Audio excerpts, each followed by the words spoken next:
University. Oh, the university. Sorry, not the library. Okay, so this is just the. I work for the university. Yes, I know that. Yes. But no, we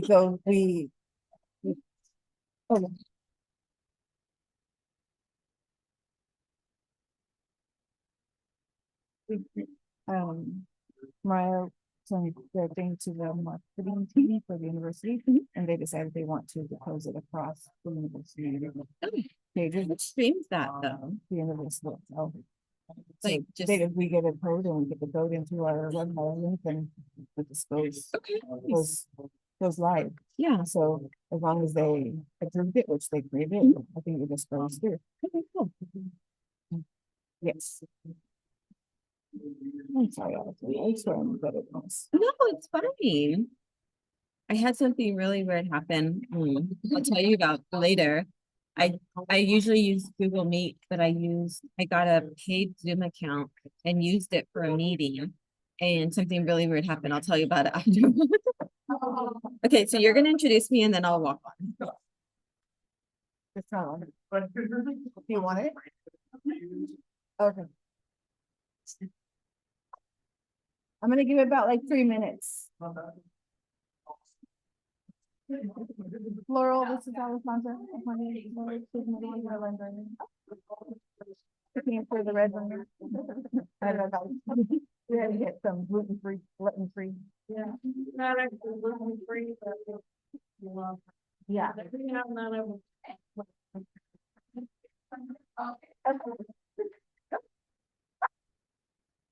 Okay, so you want me to take it here? Yeah, you can where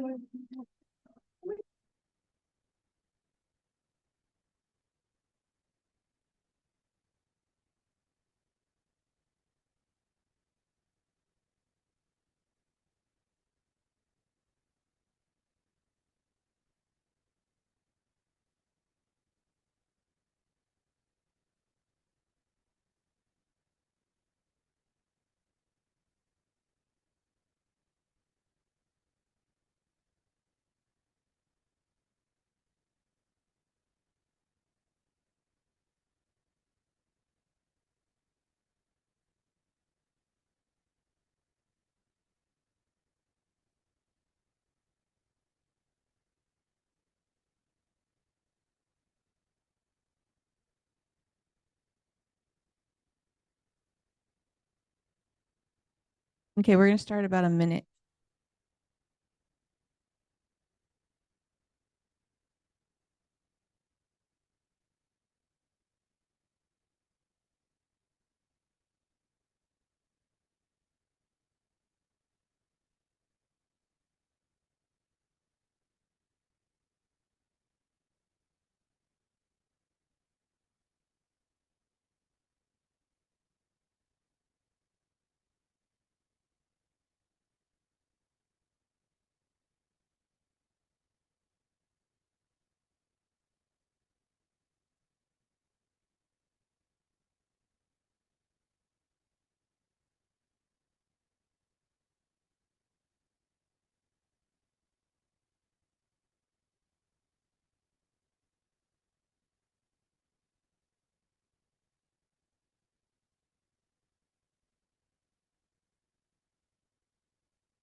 Okay. Hello, everybody. Good. Okay. My name is Estella Inda, and I'm one of the librarians here for SJSU. I want to thank you guys for coming today. It is my pleasure to bring you Alessandra Harris. She is a writer, author, wife, and mother of 4.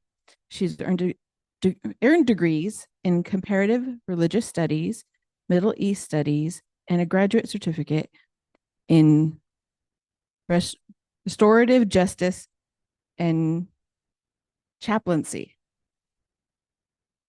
She has published 3 novels and a nonfiction titled In the Shadow of Freedom, the enduring call for racial justice. Her writing has appeared in several national publications. Okay, and then today, this presentation will highlight prominent African Americans who have fought the good fight to the end to end anti-Black oppression, racism, and injustice. It will cover major African Americans during different periods of time in American history, from Frederick Douglass during slavery to Ida B. Wells when lynching was at its height, to Dr. Martin Luther King leading the civil rights movement, to Fred Hampton during the Black Power period, to Bryan Stevenson, who spotlighted the inhumanity of mass incarceration and the death penalty, and to the Fania Davis, who is offering restorative justice as an alternative to centuries of punitive anti-Black policies.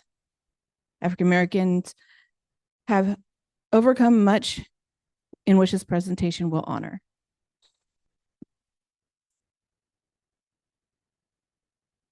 Thank you so much, Estella, and thank you for inviting me to speak today.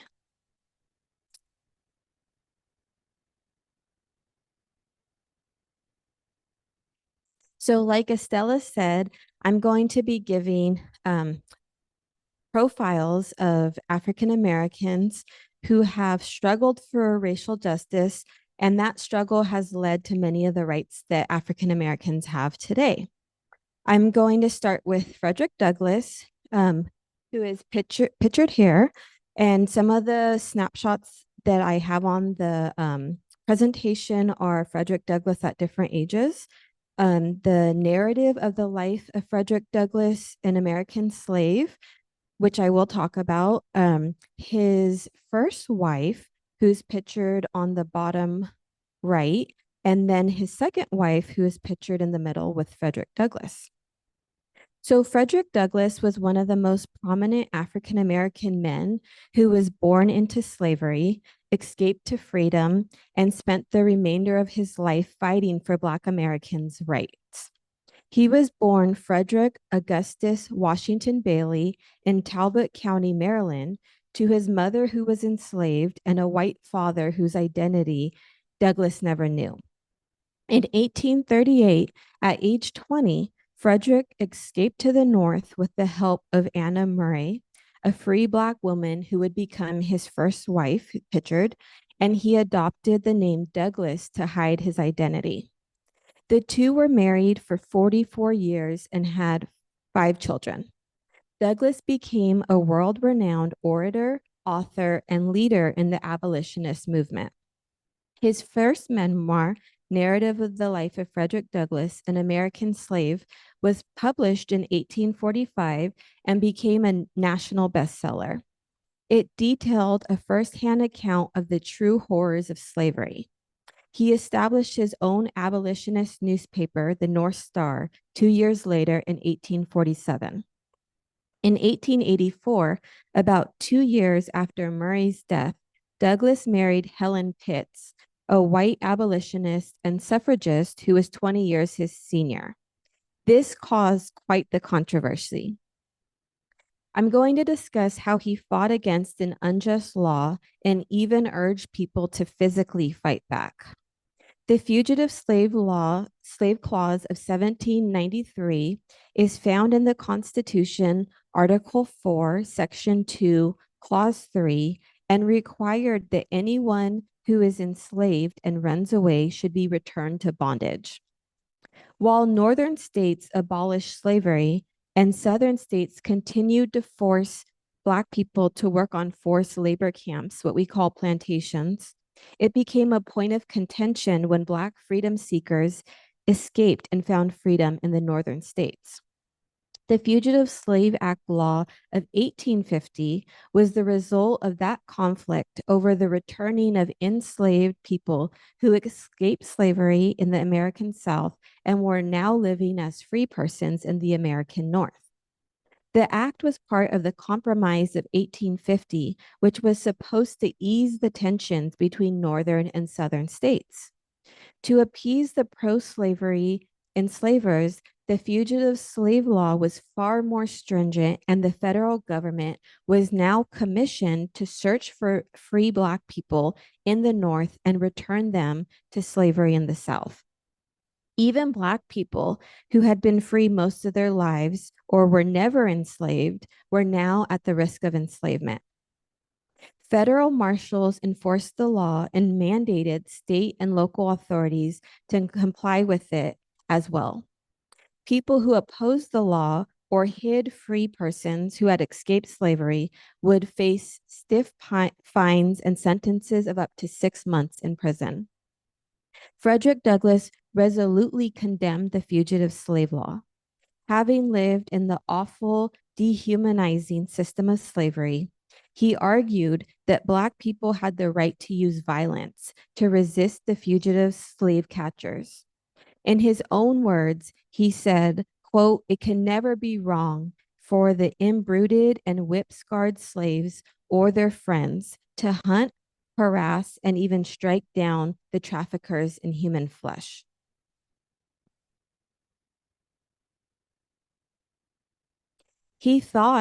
Douglas thought that even killing the human traffickers who kidnapped Black people was justifiable. Douglas was convinced after seeing how deeply entrenched and enriching slavery was to the white Southerners that they would not freely give up slavery, and it would come to war, which it did come to the Civil War. On July 5th, 1852, Frederick Douglass gave a speech at an event commemorating the signing of the Declaration of Independence titled, "What to the Slave is the 4th of July?" He lamented the hypocrisy of the nation that celebrated freedom while keeping the African American population enslaved in bondage. He said, "This 4th of July is yours, not mine. You may rejoice, I must mourn. Fellow citizens, above your national tumultuous joy, I hear the mournful wails of millions, whose chains, heavy and grievous yesterday, are today rendered more intolerable by the jubilee shouts that reach them. What to the American slave is your 4th of July? I answer, a day that reveals to him more than all other days in the year the gross injustice and cruelty to which he is the constant victim. To him, your celebration is a sham. Your boasted liberty, an unholy license, your national greatness, your swelling vanity, your sounds of rejoicing are empty and heartless. Your denunciations of tyrants, brass-fronted imprudence. Your shouts of liberty and equality, hollow mockery. Your prayers and hymns, your sermons and thanksgivings, with all your religious parade and solemnity are, to him, mere bombast, fraud, deception, impiety, and hypocrisy. A thin veil to cover up crimes which would disgrace a nation of savages. There is not a nation on the earth guilty of practices more shocking and bloody than our people of these United States at this very hour." Next, I'm going to turn to Ida B. Wells. Pictured are Ida B. Wells Barnett, that's her married name, in different stages of her life with her 4 kids. And as I'm going to discuss, pictured there is one of her pamphlets, Southern Horrors, Lynch Law in All Its Phases. So Ida B. Wells Barnett was a prominent African-American woman who was born into slavery in Holly Springs, Mississippi in 1862 and gained her freedom after the Civil War. When she was only 16 years old, she assumed care of her 5 siblings after her parents died from yellow fever. Later, Wells moved to Memphis, Tennessee, and began writing for Black newspapers and periodicals concerning issues of race and politics. She went on to become the first Black woman to co-own a newspaper called the Free Speech and Headlight in a major city. Ida B. Wells Barnett, her married name, is not as well known today, but she was a trailblazing Black journalist, civil rights advocate, wife, mother of 4, and suffragist who became an international spokesperson against lynching. A turning point for Wells occurred in 1892 when a close friend of hers and 2 other Black men were lynched in Memphis. The friends named Thomas Moss, Calvin McDowell, and Henry Stewart owned and operated a successful grocery store that rivaled the store of a local white grocer. Their success enraged the white grocer, and his anger eventually led and his anger eventually resulted in Wells' friends being arrested and lynched. In several editorials after her friends' murders, Wells forcefully spoke out against lynching and urged Black residents to leave Memphis, where so many lynchings had taken place. As a result of her activism, her newspaper office was burned and threats against her life were made. She was eventually permanently exiled from the state. Even so, her voice carried strength and had an effect, as close to 20% of the Black population of Memphis left the city, causing an economic impact on white business owners and residents. At the time, white Americans and even Black Americans held a widespread belief that lynching was a just response of white men getting retribution after Black men raped white women. Yet, as Wells examined the reality of lynching through her studies and her anecdotal stories, she discovered that lynching was a form of racial violence used against Black men for different reasons. Those reasons included causes of consensual relationships between a Black person and a white person, failure for a Black person to pay debts, or Black men, like in the story, who challenged white economic dominance with their own businesses, farms, or prosperity. Wells also uncovered how Black women were also targets of lynching as well. Wells relocated to Chicago, where she continued writing for different newspapers and publishing anti-lynching pamphlets, such as the one pictured, titled Southern Horrors, Lynch Law in All Its Phases. She also toured the northern states, the United Kingdom, and Scotland to raise awareness about and speak against lynching. Wells was also one of the 60 founders of the National Association for the Advancement of Colored People that we know today as NAACP, which emerged in 1909 as a civil rights organization with the aim, among other things, of fighting against racial violence and specifically lynching, which was disproportionately targeted against Black people. According to the NAACP, a lynching is a public killing of an individual who was not given any due process. Though the term lynching evokes images of a Black man hanging from a tree, the reality is that Black people were lynched in a number of brutal ways involving torture, mutilation, burning, decapitation, castration, drowning, and desecration. Wells was instrumental in exposing the true causes of lynchings, its barbarism, and the need to end the practice. So next, I'm going to discuss Dr. Martin Luther King Jr., who we're all very familiar with. Pictured is Dr. King, a view of the national monument with I Have a Dream, his famous speech, a stamp, him and his wife Coretta, and then a bust of Dr. King. So, as most of us know, Martin Luther King Jr. grew up in Atlanta, Georgia. He graduated high school at the age of 15. He graduated from the prestigious historical Black college, Morehouse College, at the age of 19 with a bachelor's degree in sociology. He graduated first in his class from a predominantly white seminary, Crozer Theological Seminary, at the age of 22 with a Bachelor of Divinity, and went on to become a pastor like his father and grandfather. King married Coretta Scott in 1953 at the age of 24. Then at 25, he became Dr. King after he completed his doctorate in systematic theology at Boston University. In other words, he was brilliant and hardworking.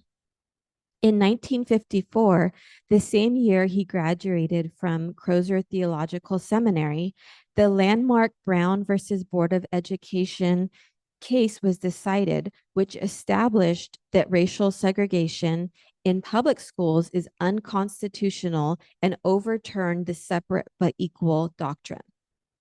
Then, on December 1, 1955, Rosa Parks refused to give up her seat for a white person on a Montgomery, Alabama bus.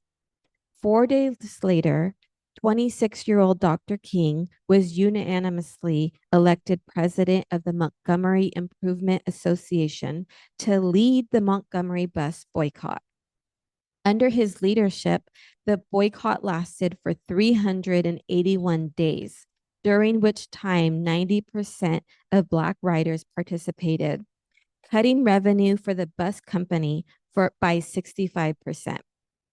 By November 13 of the following year, the U.S. Supreme Court affirmed Montgomery's three-judge federal court ruling that Alabama's state and local laws requiring segregation were unconstitutional, and Montgomery's buses were integrated on December 21, 1956. What people often forget is that the Montgomery bus boycott was not the only protest that occurred during this time. In the 1619 Project, it is estimated that between autumn 1961 and 1963, 20,000 men, women, and children had been arrested for protesting. In 1963 alone, another 15,000 were imprisoned, and 1,000 desegregation protests occurred across the region in more than 100 cities. With their rights denied since the nation's founding, African Americans protested for equal participation in American society. Dr. King rooted the moral justification for protests, boycotts, and sit-ins in the teachings of nonviolent leaders such as Mahatma Gandhi, as well as those of Protestant and Catholic theologians. Dr. King would win the Nobel Peace Prize in 1964. Though marches and boycotts were held in southern states like Alabama, North Carolina, Georgia, and Tennessee, segregation and racial discrimination were not only southern problems.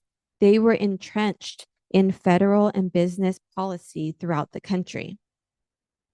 After the Second World War, American manufacturing soared, and a large number of African Americans and white working class men migrated from the South to the upper Midwest for union wage jobs in the auto and steel industries. Black workers began to organize for both better working conditions and an end to racial segregation and oppression there as well. Black workers were paid less and treated worse than whites. King's last speech, titled "I've Been to the Mountaintop," was delivered on April 3rd, 1968 in Memphis, Tennessee, in support of the sanitation workers' strike. The next day, he was assassinated. He is most well known for his "I Have a Dream" speech at the March on Washington and the Poor People's Campaign.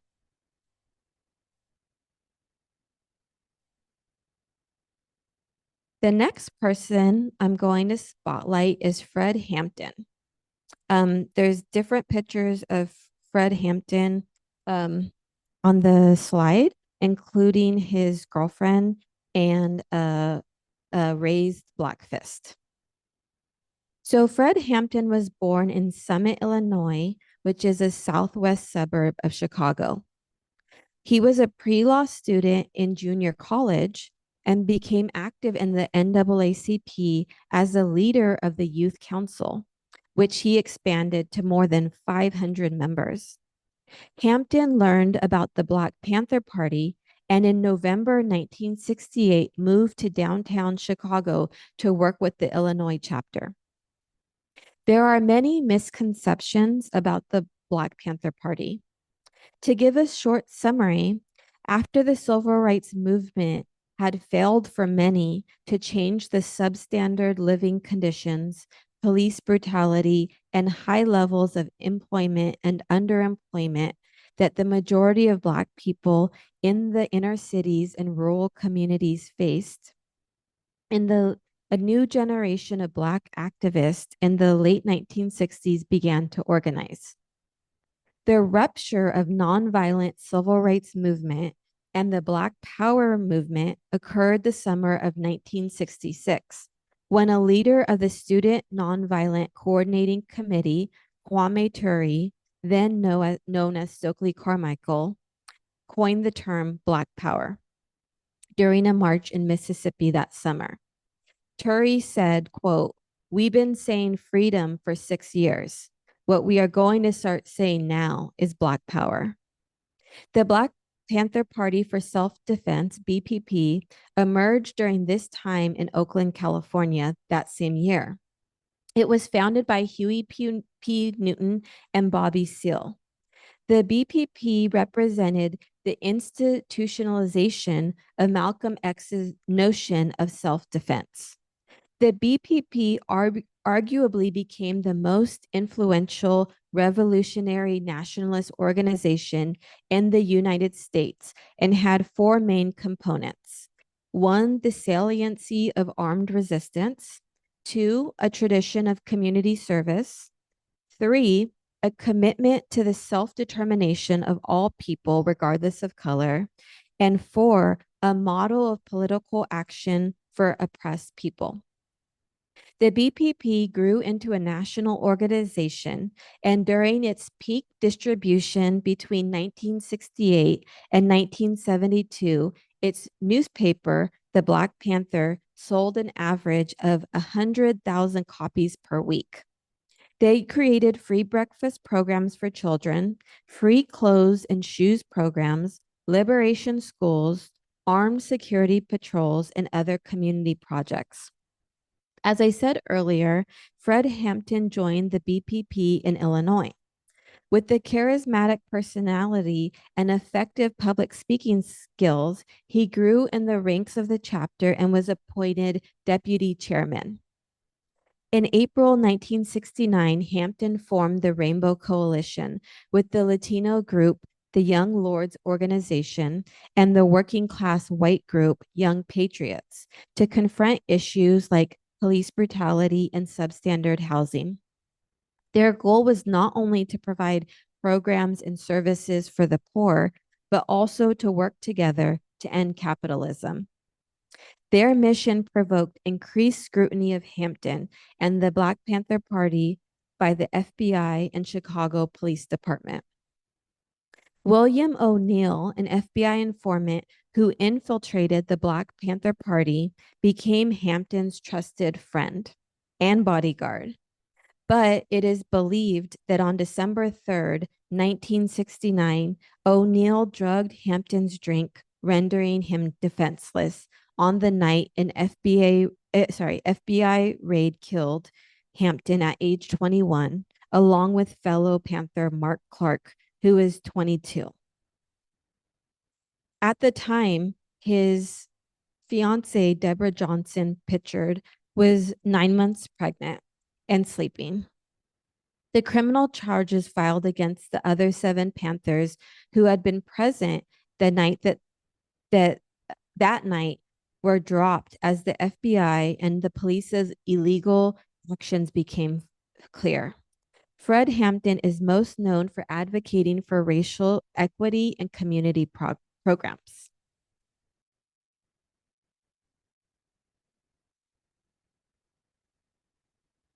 Next, I'm going to discuss Bryan Stevenson.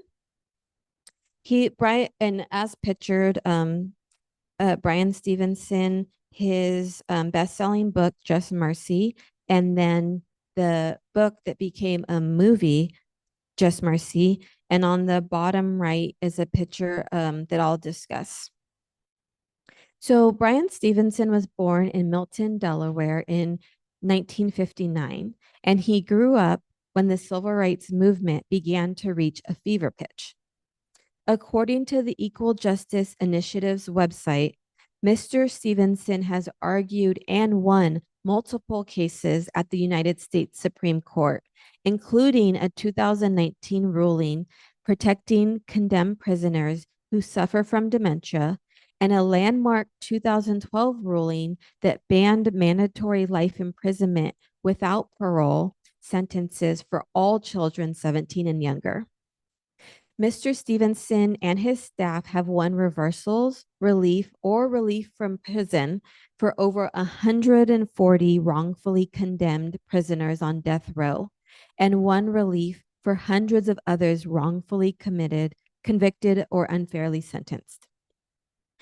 Since 1989, when the Equal Justice Initiative was founded by Stevenson, who is now executive director, the EGI has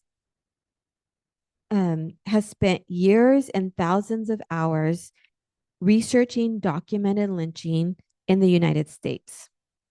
The initiative found almost 6,500 racial terror lynchings documented between the end of the Civil War and 1950.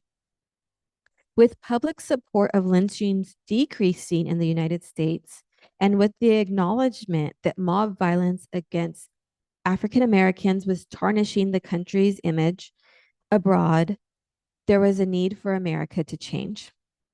Nonetheless, as Bryan Stevenson continues to teach and educate, executions of Black Americans did not end.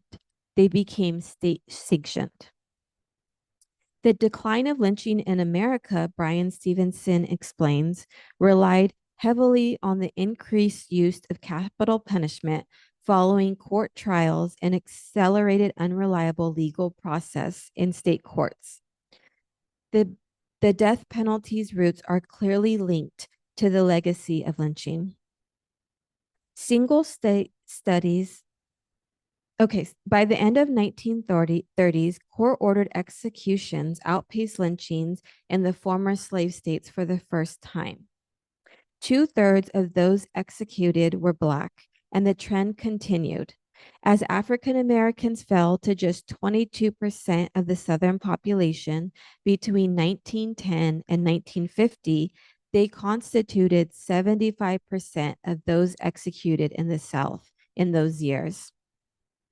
Single state studies more recently examining racial disparities in the death penalty from states like Florida, Missouri, Arizona, Ohio, California, North Carolina, Illinois, Maryland, South Carolina, Colorado, and Connecticut all found that defendants convicted of murdering white victims had the greatest chance of being condemned to death.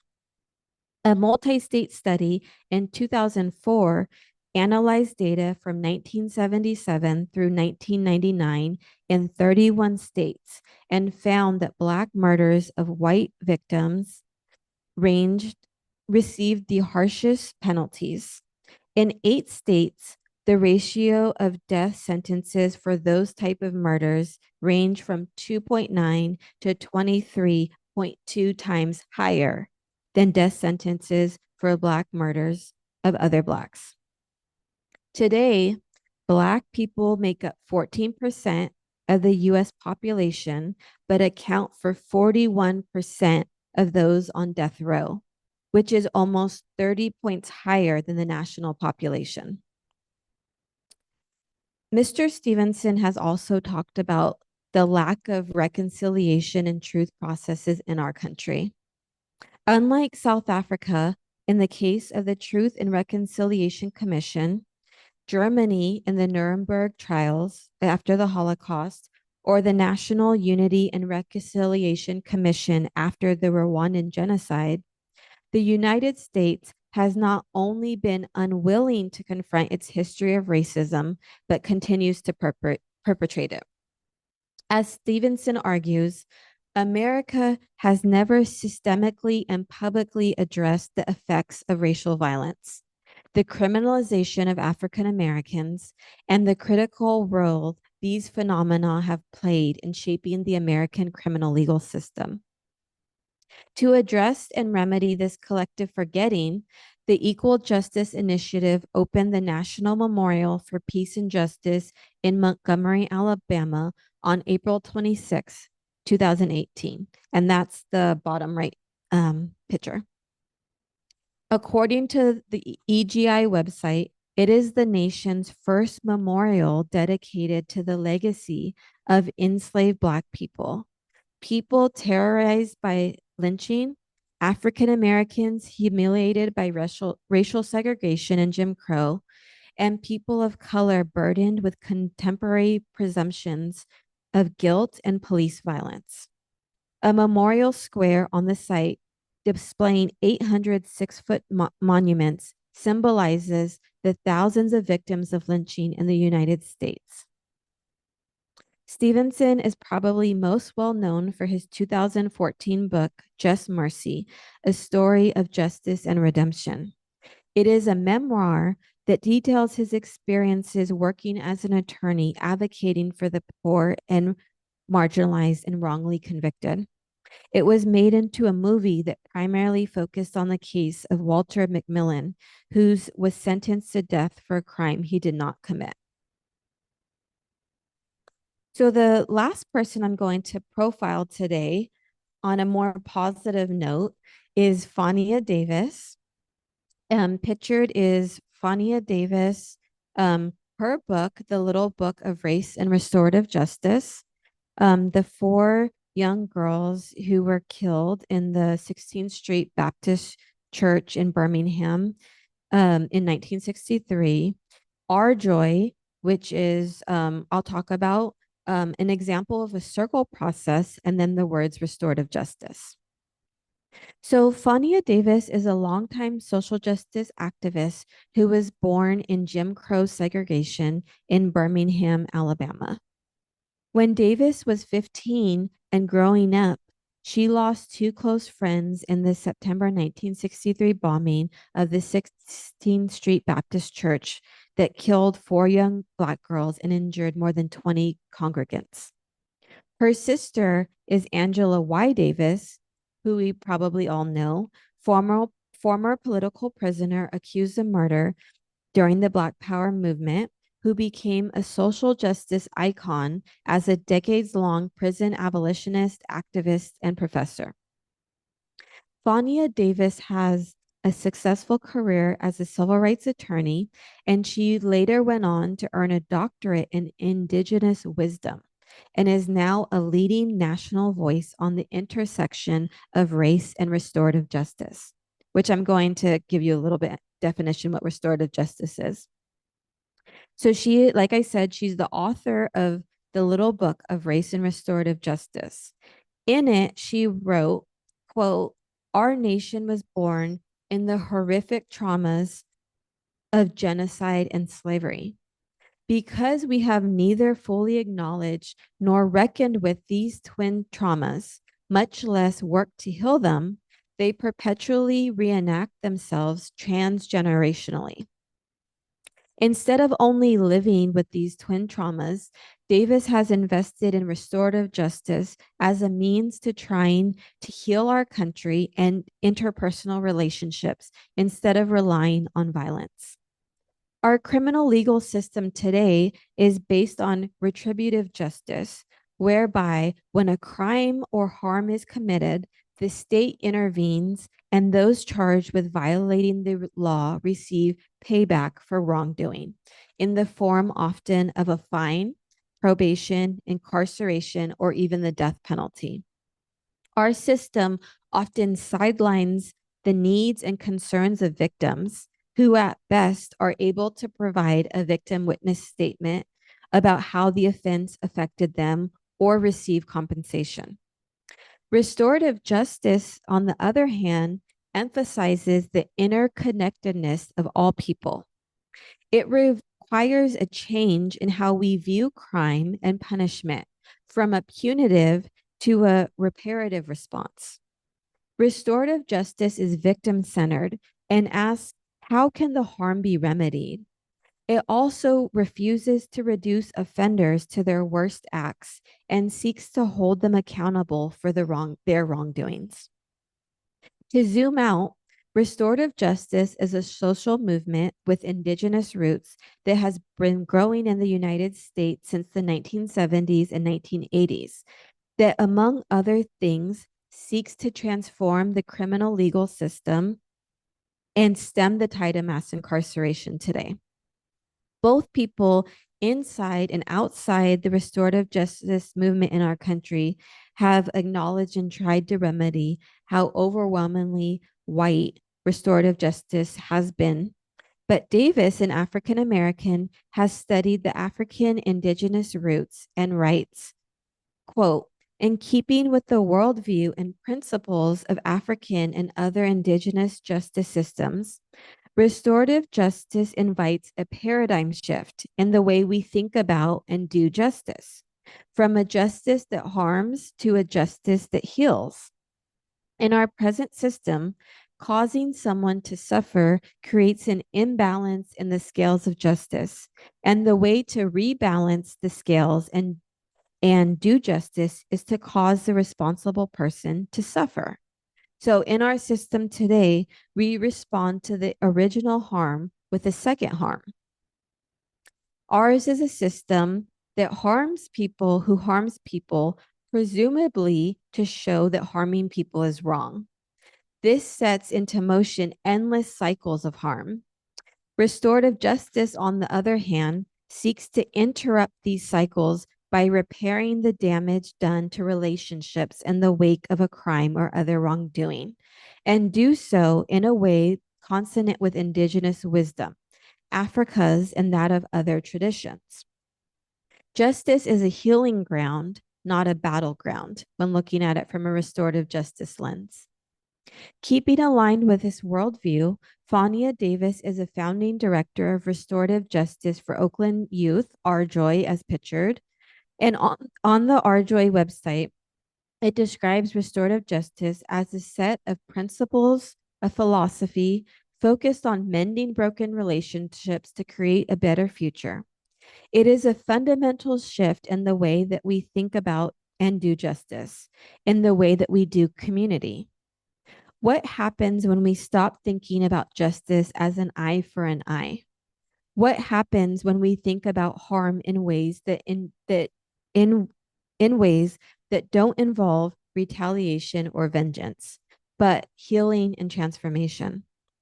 Restorative practices today are being used in schools as diversion programs for offenders, in jails, prisons, community groups, and many other places. So I'm going to stop there and I'm going to ask if anyone has any questions. I'm not sure if Estella wants to come back up. Okay.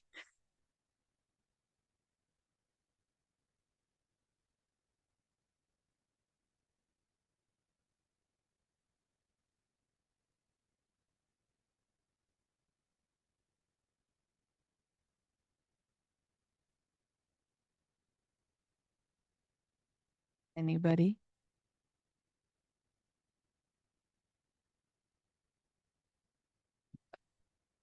Hold on. Well, sorry. If you could wait for the mic and then they could hear you online. I loved your Ida B. Wells slide with the quarter because that ties into the American Women Quarters program and it's Black History Month. Very nice. There's a Bessie Coleman quarter and she has a street in Oakland. Yeah, so great job on your slides. Thank you so much. You're welcome.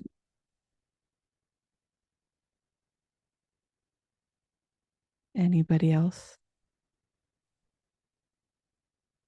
They're gonna hand you a mic right now.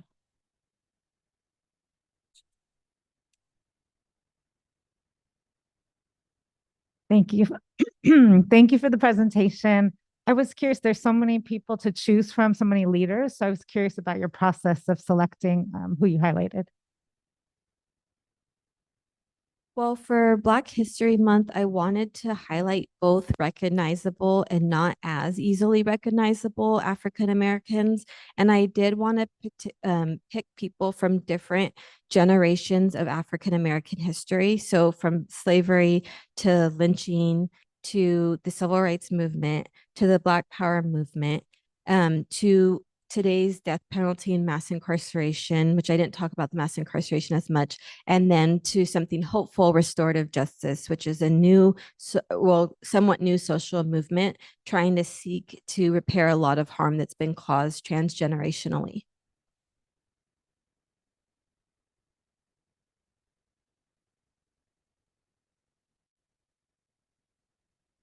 Everything is excellent about your presentation. I learned so much. At the same time, I cannot help but when, we were talking about all that was done with lynching and how it was used basically to I guess, live out the racism and injustice that existed at the time. I couldn't help but think about what's happening today with ICE and all of that and what's being done in the same unfair way to the people that are picked up and taken and put in detention camps, et cetera. It's just, the unfairness and the injustice it's like I felt like it was now going on at a different level with different people. And it's very alarming. And I just couldn't help but put the two together of what was going on then. So I really appreciate how you presented that and brought that up. Thank you for pointing that out. That was definitely one of my motivations to start with Frederick Douglass and pushing back against the laws that were seeking to hunt out and then capture enslaved black people and put them back into slavery. And I think that a lot of what continues to happen is that what's happened in the past continues to happen today. And I think that's one of the reasons why people are saying enough is enough. We need to reckon with the past in order for it not to continue to keep occurring. And unfortunately, right now, it is continuing to occur. And it seems like we are turning more towards white supremacy and we're turning against trying to remedy it right now. And I just wanted to say one other thing. In Ava DuVernay's documentary 13th, that I believe came out in 2016, but became really popular in 2020 during the George Floyd racial reckoning. Towards the end of the film that talks about mass incarceration, she warns that immigration detention is going to be the next focus.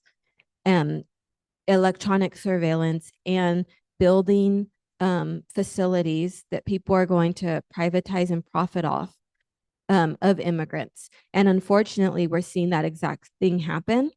And while the good news that mass incarceration, Black people being incarcerated, the numbers are going down. The bad news is that a lot of the prisons that closed down, even in California, and some of the private prisons are now being reopened to detain immigrants.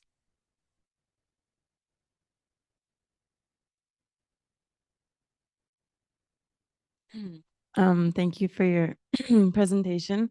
I liked how you talked about Fred Hampton because I've heard about him before, but one thing I didn't realize was that he was 21 when he was killed, and he was a junior college student who was pulled out of that for activism.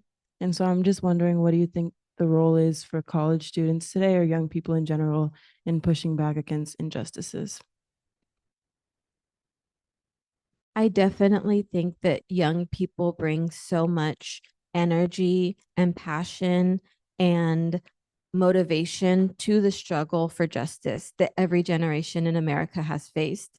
And one of the reasons I did want to highlight Fred Hampton, like you said, he was 21.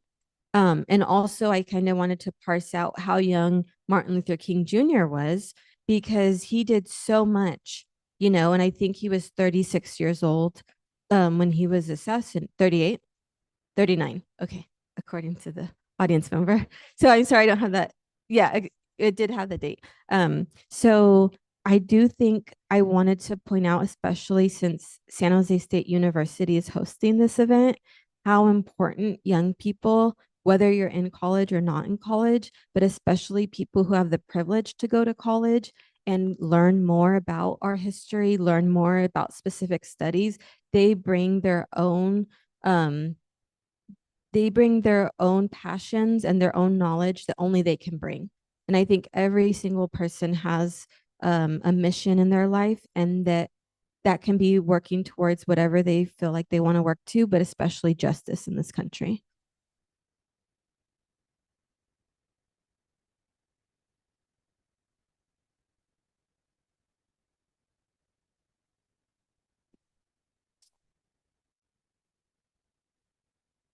We have a couple giveaways that we're going to give away. This is to the first person that entered the room, which I believe is you. So you have signed copies of Alessandra Harris's books. And first person that, nice try. The, the first person who asked the question, I believe, was you. Did you wait? Who asked the first question?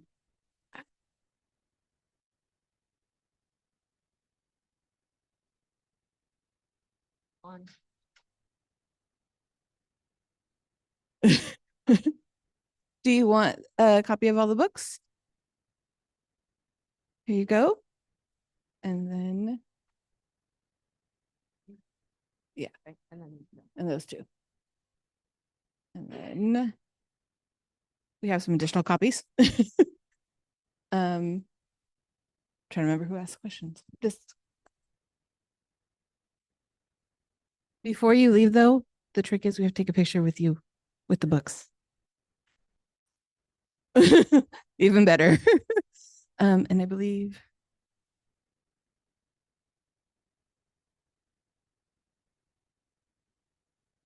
I have 2 more copies. Oh, can you talk about this book?